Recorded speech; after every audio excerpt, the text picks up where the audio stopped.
नमस्कार, आप सभी का स्वागत है न्यूज़ रीडिंग विद अमोल इस यूट्यूब चैनल में। आज हम जानेंगे कि इजराइल ने एयर स्ट्राइक यमन पे क्यों की है। तो चलिए जानते हैं असल मामला क्या है। इजराइल ने तेल अवीव पर ड्रोन हमले के बाद यमन में एयर स्ट्राइक की। हुती विद्रोह के हमले के एक दिन बाद इजराइल ने यमन में हुती विद्रोह को नियंत्रण करने के लिए बंदरगाह हुदैदाह पर जवाबी हमला किया। ये बंदरगाह लाल सागर पर है। हुती विद्रोह से जुड़े मीडिया आउटलेट के मुताबिक इस हमले में 3 लोगों की मौत और 80 लोग से ज्यादा घायल हुए हैं। हुती अधिकारी मोहम्मद अब्दुल सलाम ने कहा है कि ये यमन के खिलाफ इसराइल का बर्बर हमला है। वहीं इसराइल के रक्षा मंत्री योवाव गैलेट ने कहा है कि उनका देश इसके जरिए हुती आंदोलनों को एक संदेश देना चाहता है। गैलेट ने कहा, हुती हमले से हुदैदाह में उठ रही आग की लपटें पूरे मध्य पूर्व में देखी जा सकती है। इसकी अहमियत अब साफ हो गई है। उन्होंने कहा है कि ये हमले हुती विद्रोहियों पर दबाव बनाने के लिए किया गया है ताकि वो गजा में फिलिस्तीनियों का समर्थन करना बंद करें। अब वो ऐसा करने की हिम्मत नहीं करेंगी। इजराइल ने पहली बार हुती विद्रोहियों पर सीधा हमला किया है। उसका कहना है कि पिछले कुछ महीनों में उस पर हुती विद्रोहियों ने सैकड़ों मिसाइलें बरसाई है और ड्रोन हमले भी किए हैं। शनिवार की शाम को इजराइल हमले के बाद आ रहे फुटेज में हुदैदाह में आग की ऊंची लपटें दिख रही हैं। हुती संचालक सरकार ने सेना में कहा कि इजराइल ने समुद्र तट के नजदीक एक तेल भंडार और उसी के सामने मौजूद एक पावर प्लांट पर हमला किया है। दूसरी ओर इजराइल सेना ने कहा, यमन के हुती विद्रोहियों की ओर से इजराइल पर पिछले 9 महीने से किए जा रहे हमले के बाद इजरायली वायुसेना के लड़ाकू विमानों ने हुदैदाह पोर्ट एरिया में 1800 किलोमीटर तक आतंकवादियों के सैन्य ठिकानों पर हमले किए हैं। इजरायल सेना ने कहा है कि जरूरत पड़ने पर वे इजराइल को खतरे में डालने वाली सभी ताकत पर कभी ही हमला करने में सक्षम है। ऐसा ही हमला हुती विद्रोहियों के खिलाफ किया गया है। इस ऑपरेशन का कोड नाम था आउटस्ट्रेंच आर्म। तो अब इजराइल के प्रधानमंत्री बिन्यामिन नेतन्याहू क्या कह रहे हैं कि जहां भी ऐसे हमले किए जाएंगे वहाँ जरूरत है। इजराइल रक्षा मंत्री गैलेंट ने कहा कि हूथी विद्रोहियों पर इसलिए हमला किया गया क्योंकि उन्होंने इजराइल को नुकसान पहुंचाया था। उन्होंने कहा, हूथियों ने हम पर 200 बार से अधिक हमले किए। पहली बार जैसे ही उन्हें इसराइली नागरिक को नुकसान पहुंचाया, हमें उन पर हमले किए। जहां भी ऐसा करने की जरूरत होगी हम वैसा करेंगे। हूथी विद्रोह पर शनिवार के पहले के बाद इजराइल के प्रधानमंत्री बिन्यामिन नेतन्याहू ने कहा कि उनका देश हर तरीके से अपनी सुरक्षा करेगा। उन्होंने टीवी पर एक संबोधन में कहा, जो भी हमें नुकसान पहुंचाएगा उसे उसकी आक्रामकता की कीमत चुकानी होगी।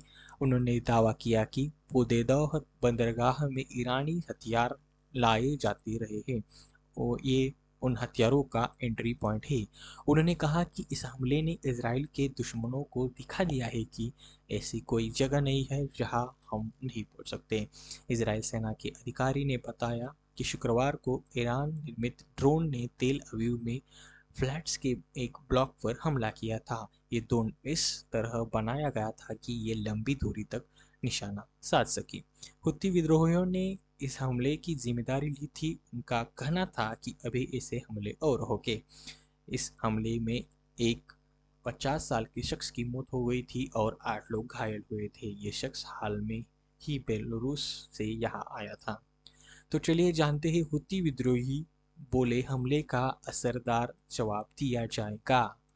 क्या बोले हुती विद्रोही?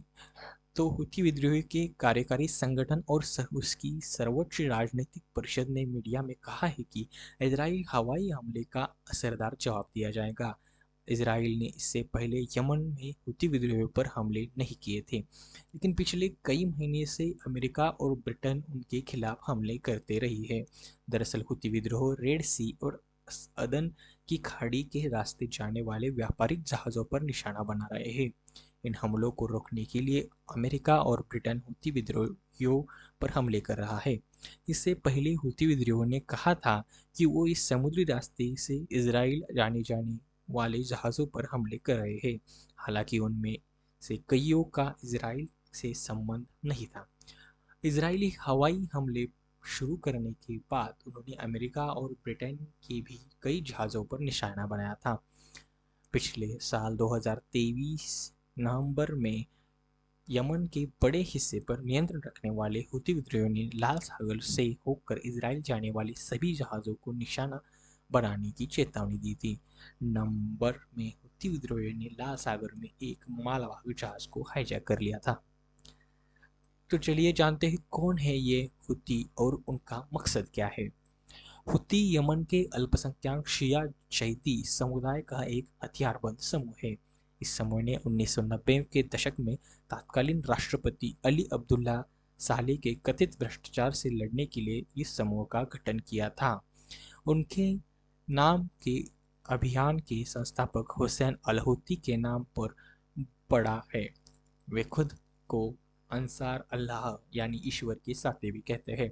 2003 में अमेरिका के नेतृत्व में इराक पर हुए हमले में हूती विद्रोहियों ने नारा दिया था, ईश्वर महान है, अमेरिका का खात्मा हो, इजराइल का खात्मा हो, यहूदियों का विनाश हो और इस्लाम की विजय हो।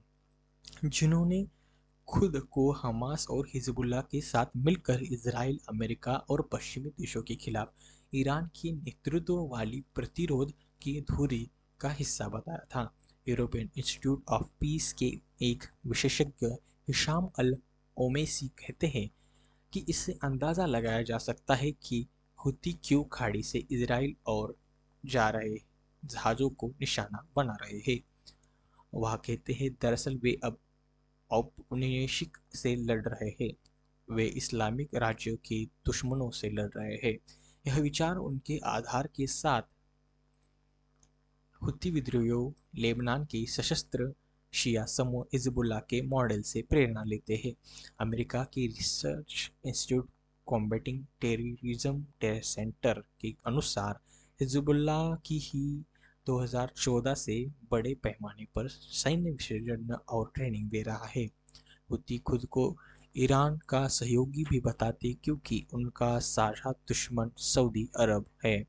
शक जताया जाता है कि हूती विद्रोहियों को ईरान हथियार भी दे रहा है। अमेरिका और सऊदी अरब कहते हैं कि ईरान ने हूती विद्रोहियों को बैलिस्टिक मिसाइलों से लैस किया था, जिनका इस्तेमाल 2017 में सऊदी अरब की राजधानी रियाद पर हमले के लिए किया गया था। इन मिसाइलों को हवा में ही मार गिराया था। सऊदी अरब ने ईरान पर हूती विद्रोहियों को क्रूज मिसाइल और ड्रोन देने का भी आरोप लगाया है, जिन्होंने 2019 में सऊदी अरब के तेल कारखानों पर हमले किए थे। हूती विद्रोही सऊदी अरब पर कम रेंज वाली हजारों मिसाइल दाग चुके हैं। उन्होंने यूएई को भी निशाना बनाया था। इसी के साथ इसी न्यूज़ को यही ख़त्म करते हैं। कल फिर मिलेंगे। नमस्कार।